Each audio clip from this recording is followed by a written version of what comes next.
Episode 1, The Creed and the Code. The first tension sparks the moment the ships dock at the fractured trade station, a place held together by weld marks and bad deals. Mando moves with rigid precision while Star-Lord strolls beside him, humming through his helmetless grin, already irritating Din before a single word is exchanged.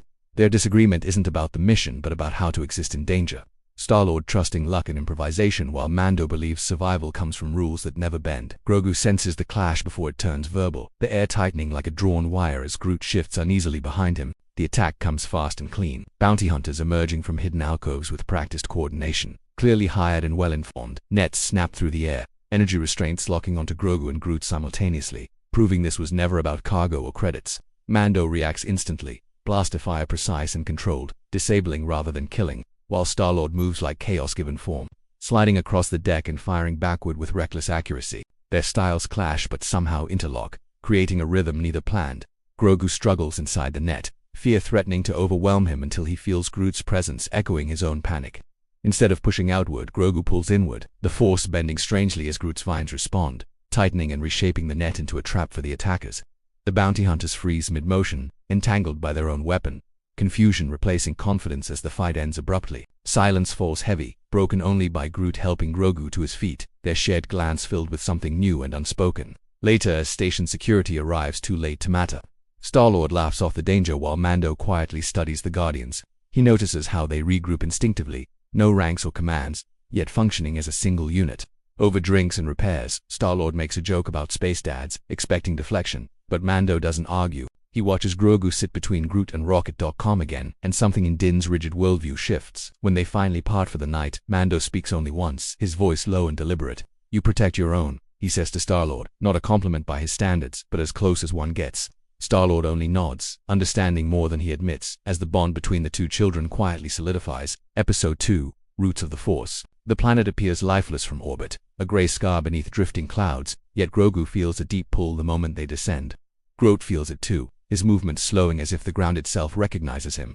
They follow the signal into a shattered valley where ancient stone has split open, revealing a living chamber grown rather than built. The walls pulse faintly, responding to Grogu's presence like a heartbeat awakening after centuries. As Grogu steps inside, the Force doesn't surge, it welcomes him, and the chamber fills with visions of ancient forests spanning galaxies. Beings like Groot, colossal and serene, stand alongside luminous figures Grogu instinctively recognizes as Forceline guardians.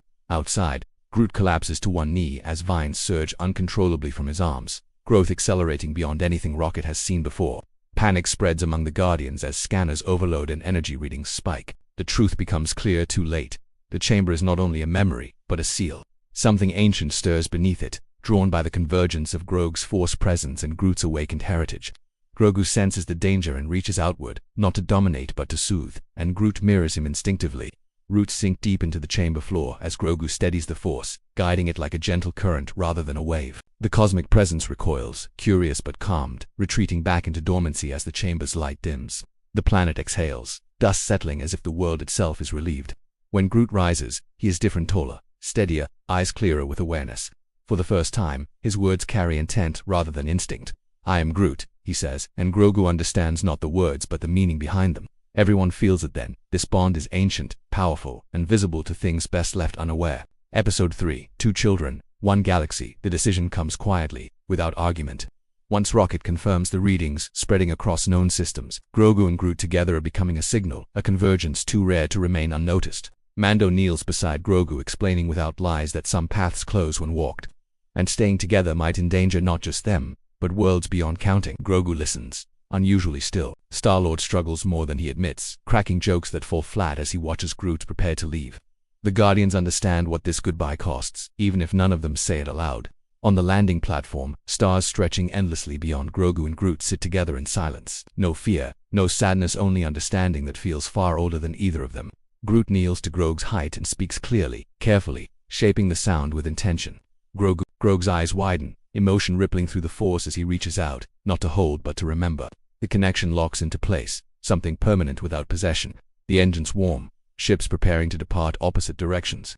Mando lifts Grogu into the cockpit, his grip firm but gentle. As the Guardian's ship rises, Groot presses his hand to the viewport. Grogu mirrors the gesture, his palm glowing faintly as the Force bridges the distance one final time. The ships part, hyperspace swallowing the stars, leaving only silence and possibility behind. Mando sets their course and Grogu watches the star line stretch, knowing somewhere out there another child grows, neither family nor friend, something more enduring. And quietly, across the galaxy, the universe takes note.